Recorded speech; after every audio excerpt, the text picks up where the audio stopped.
Which has got a whole other backstory in there. Cecil Rhodes, and this is one of the things that's covered in the book. But when somebody like that comes right out and tells you that at best the Democratic voter might have some choice between the people that are put forward, but that ultimately it won't make any difference to the elite because there won't be any real substantive policy difference between those that are put before them. Nothing that affects their agenda and how they've decided to govern.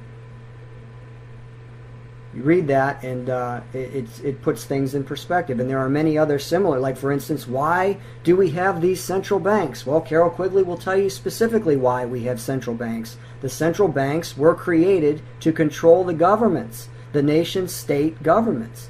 So it isn't because, oh, we need central banks because it's a fantastic thing or it's necessary for a modern economy or any of this other nonsense that they tell people.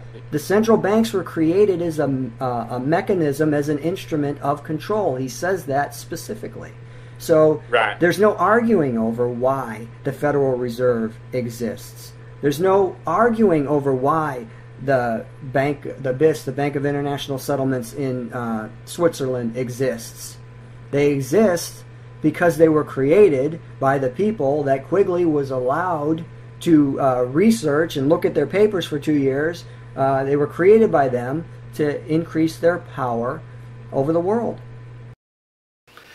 And what's amazing about all this is, you know, the first time a person is exposed to a lot of this information, they want to believe that it's a bunch of crazy conspiracy theory type weird stuff. They don't want to accept it, but once you start looking into it, you have to accept it. And the reason is this is not just hidden secret information in somebody's basement somewhere, right?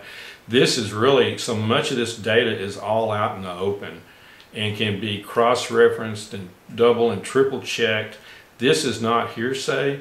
These are facts. And so the question is, do you want to learn the facts of your life and what controls your life and your environment? What controls your government? Do you want to know the truth, or do you not want to know the truth, right?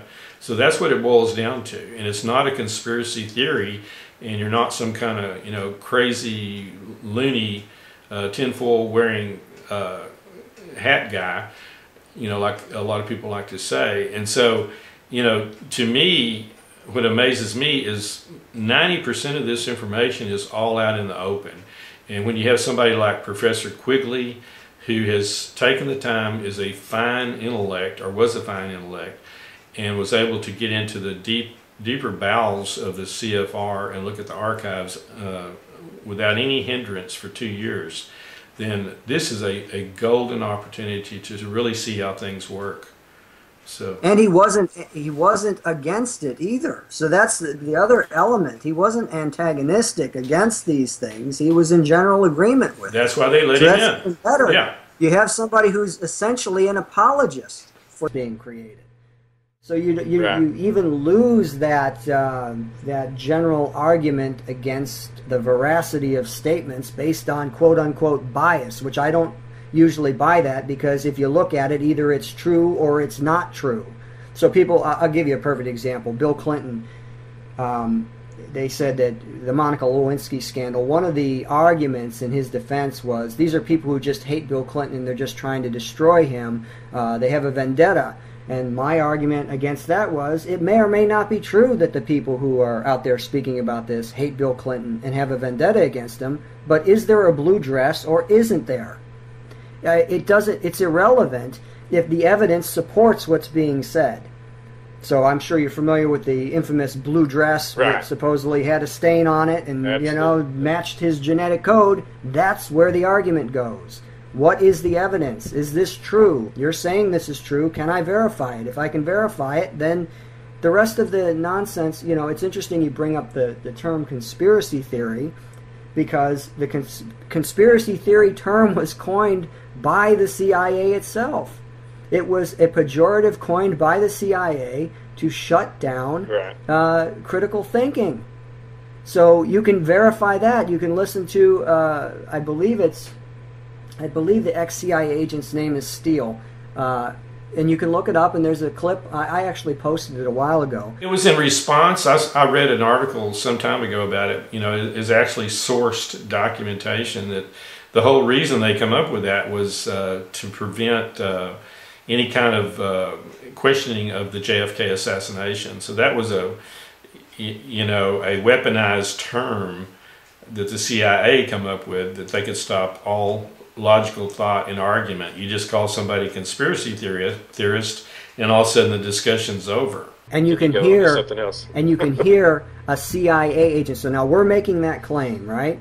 Let's say somebody's new and they're watching this and they're, okay, well, this guy's claiming, okay, that the CIA did this. You can actually watch video of a CIA agent admitting that the CIA created that term for that specific purpose.